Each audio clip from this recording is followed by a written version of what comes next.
Today, Missouri Republicans passed legislation to water down everyone's vote and to silence people at the ballot box. The entire session was held because Republicans are scared. They are scared of answering questions about their unpopular agenda. They're scared of Missourians having power at the ballot box. And they are scared of mean tweets from Donald Trump. I stand with you, in my mind, the real senators in Missouri here, the Senate Democrats. We stood up for the people of Missouri, all people of Missouri, whether they're in our district or not in our district, whether they are Democrat, whether they are Republican, whether they are independent. We stood up for people all week long, and I'm super proud of our caucus, and with that, we can take any questions. So will the Democratic Party be putting resources toward a referendum petition on the redistricting map? There's already things in motion for all this going forward. Everything outside the Capitol is set to start happening. And I'm sure, I know I will, and I'm probably many of my colleagues here, I am already going to start cutting up old campaign signs to put petitions on there and start going out and collecting signatures. So you're personally going to collect signatures? I did it in Right to Work. I'm going to do it again. Do you think that the Republicans knew that the referendum was an option before this special session? I get a sense that some of them did. I'm not really sure the White House did. Because otherwise, I don't know if they would have pressured them if it's just going to get overturned or it won't go into effect until 2028. Well, as we know, these shots were not called in Missouri. We could go down the timeline. We've done these things all week long. Trump called down and they did this. I don't know, there was a lot of thought. The map was drawn in D.C. So I think you kind of answered your own question from what I can tell is, and quite frankly, many of them probably don't know what a referendum is. For the Kansas City contingency, this new map will split the KCPS school district into 3 different congressional districts. What impacts could that have? Or how do you foresee that making a difference, better or worse? Hi, as a Kansas City, Missouri public school graduate, this is going to be detrimental. Like I stated on the floor, we have one area of the city where on that one corner, there will be 3 different congressional districts if this map were to pass. That happens to be our most vulnerable area because that is where, as you know, Charlie, that is where we have most of our immigrants that live there. Our refugees are placed in that area. So this will be very harmful because let's say you have a Republican who has a rural community that's anti-immigrant, where we have a significant amount of immigrants. We have a high school with 85 languages, a high school with 87 languages, and the things that they need, the resources which are already being cut, will not be addressed the same way as they are now. So this is going to hurt us. We need money for housing for our kids. We need money to address our homelessness. We need money to help decrease truancy. We have programs where all of our elementary schools have before and after school programs that feed children, and for some kids that's the only food that they get all week. We give them bags of food for the weekend to go home. These are not things that are happening in other communities. So for that to be split up, that means the interests are going to be split up, and that means our children will be put to the bottom. I know on the floor, Senator Williams, you said that in your time here, it hadn't been until last May that Republicans had used a previous question. We've now seen them use it 4 times over the past few months. Is there any plan moving forward? Is bipartisan legislation a thing of the past? And then what can you do in retribution for this? Well, it's not about me, it's about the Senate. And I think it's simple. It's going to be imperative that these newer members behind me really set the stage on why the Senate as an institution should be a place that everyone's voice is heard. I mean, we all have constituents we represent. They all deserve to have a voice at the table. And today that did not happen. This week it did not happen. And to be quite just candid with you, it's a shame. And I'm embarrassed. And I hope moving forward, our Republican colleagues recognize that we have a duty to represent Missouri and not Donald Trump's agenda. Mm-hmm.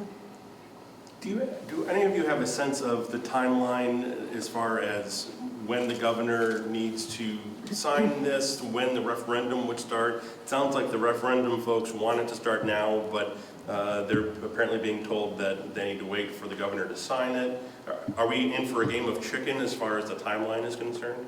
Well, either way, at the time the clock starts, it's 90 days from whenever that action is. I thought it was supposed to be the end of session. I could be wrong there. But at the end of this session, that 90-day clock starts and that signatures can start to be gathered. They'll object to the language or whatever. It doesn't matter. They can still go collect the signatures. So, Senator, normally a referendum would appear on the November. We prefer to call it a 2026 citizens veto, so Okay. we're going to call that a citizens veto at this point. It would appear on the November 2026 ballot unless the legislature were to set a sooner date, if I'm understanding things correctly. Does that sound right? I believe the governor sets the date for the elections. He does for special elections, but for a referendum, the last time I thought the legislature had an act to set a special date for the right to work referendum. That- Folks, you'll have to ask the referendum people about their referendum. Yeah, I'm not, Senators are happy to- I don't know that part Yeah, of just- it. And I don't know. Yeah, I think I recall that the legislature did set the date for the They referendum. set it for August. Yes, we set it for August when we were in the legislature last time. I know there was a similar conversation in May when Republicans repealed two voter-approved measures already. Now that this happens, can Democrats use this, where you can use what Republicans have done against Missouri voters to pick up seats in the state legislature? Because we've heard the talk that this could maybe turn into a 5-3 map instead of a 7-1 map. But how can Democrats gain ground here in this building?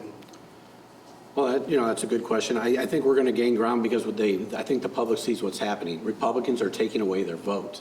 Republicans are watering down their vote. They don't want their ideas put into the Constitution. They don't want their ideas, as we've seen this year, even do statutory because they took away earned sick pay from workers. 58% of people voted for that.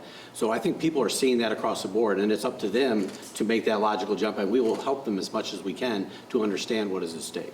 Do you think that what happened this special session, which includes passing a map with literally no changes, passing probably the most restrictive IP proposal that's ever been proposed, and then PQing the rules, do you think this is the new normal in the legislature, or do you think this is an aberration because of Trump pressure?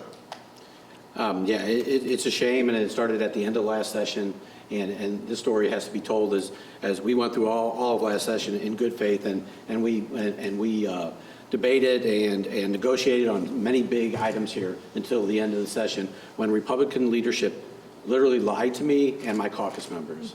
They lied to us and said that they were in good faith negotiations, and then they used the previous question in the end of session. That brought us into this where we are now. We went through another special session, really doesn't worth mentioning or bringing up. But we did do well in this session as far as Senate Democrats go. And now we're at this point where I'll just be honest with you. It's like they changed the rules. They changed the rules because they didn't think they could beat us. They changed the rules because it was inconvenient for them. They wanted to get out of here as fast as possible. The Speaker of the Senate, the President of the Senate said today in a Facebook post that this is going to be a really long day for her. It was 2 o'clock. 2 o'clock. I've been here with my colleagues on the phone. We've been here all the time. We've been at 51 hours, if somebody wants to know what a long day is. So they were inconvenienced by this. We didn't call for it. We didn't ask for this. We didn't ask for this fight, but we showed up. What do you think resonated with Republicans to have them vote against the map? I mean, 2 of them did at least. I think Integrity. Integrity. I think they stated it very well. They didn't want something shoved down their throat, and they had no choice in it, and they had no options to amend it, and they were being told how to vote. And as a senator, we represent the people in our district in that. So we have to have the power to be able to make those decisions. And they were told how to vote. This is a very House mentality situation. Around here, and my colleagues I'm sure would agree with me, or my Senate Democrats here, around here, everything is not a partisan issue.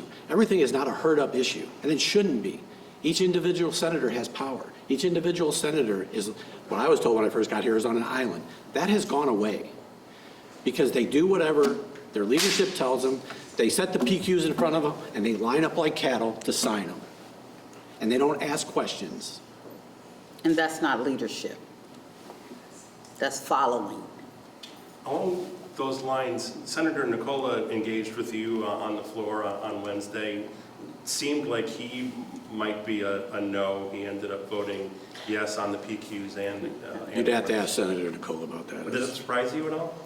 Not really. I mean, I see a lot around here. I mean, I think I'll be honest with you, I think they're trying to play both sides of the coin. He's going to have sound bites saying how he stood up and blah, blah, blah, and then he votes yes. So I don't, I don't know what people think. We've seen people split their votes. I'm not sure exactly what they're thinking. I think that a lot of them, their heart wasn't in doing this. Originally, when he talked to me, he did not want to do this. For all the things I stated, he felt like he was being shoved down his throat to vote for this, and he was being ordered to vote for this. But then at the end of the day, he voted for it. When we look at the initiative petition change measure, that we know for sure it's going to go to Missouri voters. Senator Beck, I know you in committee yesterday called the ballot language deceptive, and I've looked at it when it talks about foreign nationals being banned from voting. That's already illegal. What is the plan moving forward to make sure that citizens vote that down at the ballot box, which I would assume is the preference of your party, right? Well, it's not the preference of just our party. It's the preference of a whole lot of different coalitions. There's going to be a lot of coalitions. If you were here a couple days ago, you've seen well over 4,000 people in this building. That's the biggest rally I've seen since 2017, when Right to Work was happening. And at the end of the day, Right to Work was defeated by 68% of the vote. I'm not saying that is indicative of what's going to happen here, but it can.